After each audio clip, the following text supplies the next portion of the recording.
So ഇപ്പോൾ ദൈസോയിലേക്ക് വന്നിരിക്കുകയാണ് കേട്ടോ. ഇത് എപ്പോഴും പോകുന്ന രണ്ടാം നിലയിലുള്ള ദൈസോ അല്ല. ഇത് കുറച്ചും കൂടി ഇപ്പുറത്തേക്ക് മാറിയിട്ടുള്ള ഗിയോമ് സൂപ്പർ മാർക്കറ്റിൻ്റെ ഒക്കെ അടുത്തുള്ള ദൈസോ വേണ്ട. കാരണം അവിടെ കിട്ടുന്ന കുറച്ച് സാധനങ്ങൾ ഇവിടെ കിട്ടില്ല, ഇവിടെ കിട്ടുന്ന സാധനങ്ങൾ കുറച്ച് അവിടെയും കിട്ടത്തില്ല. അപ്പോൾ പണിക്കിടാനായിട്ട് ഗ്ലൗസും മാസ്കൊക്കെ എടുക്കാനായിട്ട് വന്നതാണ്.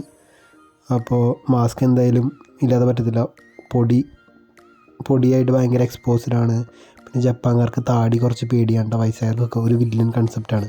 അപ്പോൾ അതുകൊണ്ട് ഞാൻ എപ്പോഴും എവിടെ പോലും മാസ്ക് വെച്ചിട്ട് പോകാറുള്ളൂ.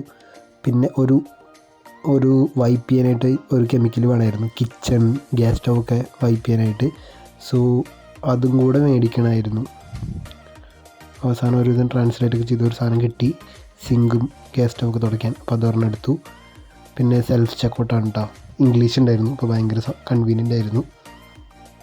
നമ്മൾ തന്നെ പോകുന്നു, നമ്മൾ തന്നെ സ്കാൻ ചെയ്യുന്നു, നമ്മൾ തന്നെ പൈസ കൊടുക്കുന്നു, തിരിച്ചു പോകുന്നു. പിന്നെ പൈസ മേടിക്കുന്ന മെഷീൻ ആയതുകൊണ്ട് മെഷീൻ തന്നെ എല്ലാം നോക്കിക്കോളും. ചില്ലറയ്ക്കൊന്നും ഇതുവരെ എനിക്കൊരു ക്ഷാമം ഞാൻ അനുഭവിച്ചിട്ടില്ല കേട്ടോ.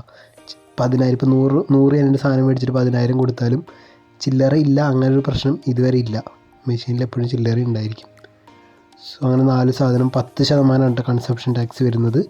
ഫുഡ് ഐറ്റംസിനാകുമ്പോൾ 8% ടാക്സ്. 4 സാധനത്തിന് കൂടി 400 പ്ലസ് ടാക്സ് 440 ആയി.